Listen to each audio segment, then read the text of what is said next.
A classificação não veio. Foi um jogo em que o cenário foi muito pior do que qualquer um de nós imaginávamos, mas eu vou tentar trazer aqui a minha visão do jogo. Não teve jogo, é isso. Mas vamos lá, eu vou tentar ser racional o máximo possível aqui, tentar trazer uma visão do jogo. Esse canal, eu não analiso o Palmeiras em si, no geral, e eu tento me concentrar no jogo. Eu quero falar desse jogo em específico e ver o que a gente consegue debater sobre esse jogo. Porque falar sobre o Palmeiras no geral, falar sobre a fase do Palmeiras e tudo mais, isso vai estar todo mundo falando por aí no YouTube, eu quero focar nisso. Falando de escalação, que é por onde eu sempre começo, o Palmeiras vem com uma diferença na zaga, o Mikael. Palmeiras vem com o Mikael na zaga fazendo dupla junto com o Gomes. E é essa basicamente a alteração que a gente tem dentro do time. O Sousa entrando como titular também, mas a gente já tinha visto isso. Mas não muda muita coisa a não ser essa mudança da zaga. Só essa mudança da zaga. Mas vamos lá. Primeiro tempo de jogo. Cara, como é difícil gravar vídeo de eliminação. Mas vamos lá. Primeiro tempo de jogo. Com 8 minutos de jogo, eu falei assim, cara, o Corinthians já tá dando susto na gente. Ainda confiante, achando que ia acontecer alguma coisa na partida a favor do Palmeiras. Foi uma série de finalizações do Corinthians dentro ali da pequena área e o Everton defende, mas mal sabia que aquilo era só uma apresentação do que seria o restante da partida. Até os 10 minutos do primeiro tempo, o Palmeiras simplesmente não conseguia encaixar passes básicos. O Palmeiras estava errando passe simples, passe tipo, eu tô aqui, você tá aí, eu vou tocar a bola pra você, ou errei. Era isso que estava acontecendo. O Palmeiras estava tentando fazer uma criação por baixo, trocando passes, mas os passes não saíam. E aí, aos 10 minutos, cara, o Aníbal é expulso. Vamos manter a cabeça, vamos lá. Eu já falei que eu não gosto de ficar falando de lances polêmicos e tudo mais, mas é que isso não é nem polêmico. Foi uma expulsão totalmente infantil do Aníbal, ninguém entendeu nada do que aconteceu, mas simplesmente dá uma cabeçada no jogador do Corinthians. Vai ter gente falando, o Gomes empurrou ele, não acho que empurrou. Vai ter gente falando, não, que não foi. O Aníbal foi empurrado primeiro, depois ele só revidou, abaixou a cabeça, não foi por querer, enfim. Cada um tem a sua opinião. Deixa a sua opinião aqui nos comentários, o que você acha desse lance, mas enfim, para mim foi totalmente infantil e eu tô comentando agora sobre o lance, eu já falei que eu não gosto de falar sobre esse tipo de lance, mas é porque isso condiciona todo o jogo. Eu não sei se o Aníbal não tivesse sido expulso, como seria o andar do jogo do Palmeiras. Porque, como eu disse, até esse momento o Palmeiras estava errando passes básicos. Até esse momento já haviam tido 2 bolas nas costas do Mikael, que ele quase não alcança. Então será que de fato essa expulsão condicionou tanto o jogo do Palmeiras? Porque nos 10 primeiros minutos, quando o Aníbal estava em campo, o Palmeiras já estava ruim. Só que a partir dos 10 minutos em diante do jogo, não muda muita coisa. O Palmeiras continua perdido, mesmo tendo a bola nos pés. O Corinthians só ficava se defendendo, mas o Palmeiras não conseguia ter qualidade. Eu contei bem de uns 2 ou 3 passes errados do Facundo. Você poderia pensar que o Corinthians, por ter um jogador a mais, poderia se afobar, tentar se apressar para sair jogando e aí acabar cedendo uma chance pro Palmeiras, mas na verdade o Palmeiras estava se afobando e tentando chegar rápido. Tipo, estamos com 1 a menos, vamos tentar aproveitar. E tava perdendo bolas muito bobas. Já era 40 minutos de jogo e o Palmeiras continuava na mesma, só que aí a bola já estava sobrando com o Corinthians. Dava para ver nitidamente o Palmeiras extremamente espaçado, jogadores totalmente afastados um do outro. A bola, quando chegava com contra-ataque, não dava certo. Ela pingava no pé do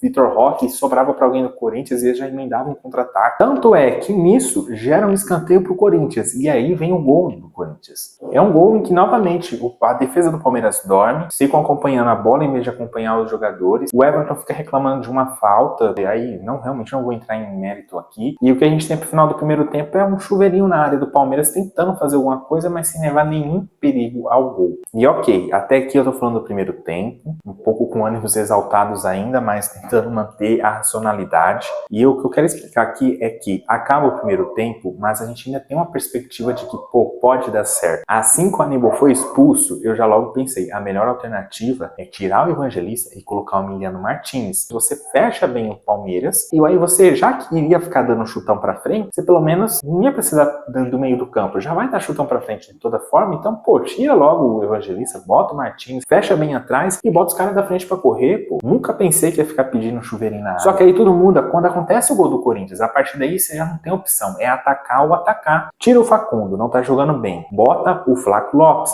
Você fica com o Vitor Roque naquela posição ali que o Facundo estava e também o Flaco Lopes ajudando ali, os dois sendo meio que falso 9, enquanto um ataca o outro volta, fazendo movimentação que eu já falei nos vídeos aqui atrás. E o Emiliano Martins no lugar do Evangelista, você deixa, porque a gente precisava muito mais da característica do Evangelista de criação de jogo do que propriamente do Emiliano Martins. Mas aí o jogo volta pro segundo tempo e eu vejo na beira de campo o Flaco Lopes e o Emiliano Martins. Aí o Abel tira o Vitor Roque. Eu não entendi nada. Mas enfim, já tô saindo da racionalidade. Vamos voltar pra racionalidade e pro segundo tempo. O segundo tempo ele me pareceu um começo animador, porque o Palmeiras começou a buscar jogo. Com 7 minutos do segundo tempo, já foi uma jogada que me deu esperanças. Foi ali uma troca de passes entre o Gia e o Maurício, acaba com a finalização do Maurício, que leva perigo ao gol do Corinthians. Mas se a gente for analisar mesmo com a racionalidade, não era nada tão animador assim. O Palmeiras jogava em casa, tinha que ir pra cima. O Palmeiras estava com 2 gols atrás no placar, tinha que ir pra cima. O Palmeiras tinha um jogador a menos, tinha que ir pra cima e tentar atacar. O Corinthians já estava com 2 reservas dentro de campo, porque já tinha perdido 2 dos seus titulares, inclusive o Memphis, por causa de lesão. Então aquilo ali era só o mínimo do que o Palmeiras realmente tinha que fazer. Mas enfim, o jogo continua e fica aquela esperança, o Palmeiras vai acordar, vai fazer alguma coisa. Mas aos 12 minutos, o Corinthians tem uma bola enfiada, o Mikael sai na corrida estando à frente e consegue chegar atrasado. Quando ele pega a bola, disputa a bola ali, ele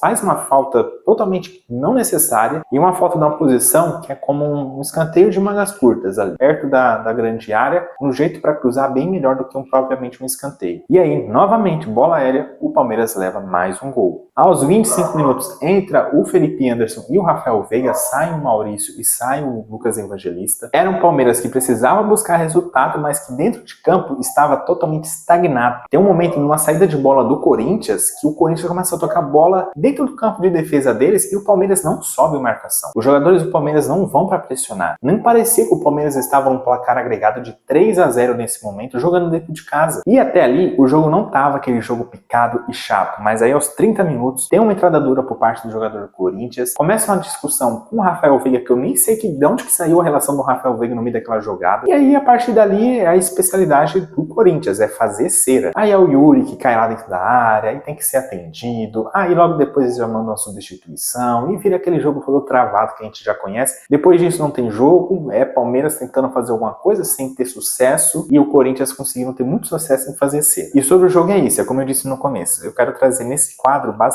análise de pós-jogo, analisar o jogo em si, sem ficar analisando o contexto, mas eu não vou conseguir empreender nisso nesse jogo. Eu não sei o que vai acontecer a partir de amanhã ou de hoje, eu queria publicar o vídeo ainda na quarta-feira, não sei se eu vou conseguir, talvez saia na quinta de manhã, mas eu não sei o que vai acontecer, quais vão ser os desdobramentos depois dessa partida, não tô conseguindo nem falar, mas é um jogo muito diferente do que a maioria dos palmeirenses estavam acostumados ao longo desses últimos anos. Sim, vai ter uma parte da torcida que vai falar, antes era muito pior, só quem viveu a época ali, 2012 e tudo mais. Eu sei, eu vivi essa época também, eu podia ser ali um adolescente, 12, 13 anos de idade, mas eu vivi aquela época, eu senti as dores daquela época também. Mas a gente tem que concordar que é muito estranho para um Palmeiras ser eliminado tão cedo em uma Copa do Brasil. E eu não falo só isso, o desempenho do time em todas as competições de 2022, 2023 para cá, tem sido péssimo. Péssimo se comparado ao que o Palmeiras viveu nos anos anteriores a esses. Tudo bem, o time chegou ao final do Paulista nesse ano, o time brigou pelo título do Brasileirão no ano passado, mas o Palmeiras foi eliminado nas oitavas de final de Copa do Brasil, foi eliminado em oitavas de final também no ano passado, em Libertadores. E eu diria que nesses jogos de antes, a gente pode até ver um culpado em específico, ou algo em específico que condicionou o jogo. Aquele jogo, por exemplo, contra o Boca Juniors, a Libertadores, se o Endrick tivesse em campo, talvez teria sido diferente, mas acontece que na situação atual, a gente não consegue nem analisar o que está dando errado, porque parece que está tudo dando errado. É a primeira vez, pelo que eu me recordo, de eu ouvir o Abel sendo vaiado dentro do Allianz Parque. O Abel, sobrou críticas para o Abel. A gente via manifestos da torcida em relação ao time no geral, em direção à diretoria, com até aquela polêmica deles aumentarem o som do hino no estádio para poder abafar ali as vaias. Mas, cara, dessa vez sobrou até pro Abel. Então, assim, eu não sei o que vai acontecer a partir desse momento. E, igual eu falei, eu não gosto de falar aqui sobre a situação do Palmeiras ou analisar o Palmeiras no geral como um todo. Eu gosto de fazer uma análise somente do pós-jogo, mas tem muito do que analisar desse jogo. A comissão técnica do Palmeiras, cujo treinador tem um livro que fala sobre cabeça fria, perde a cabeça e o controle total, tem parte dos seus membros sendo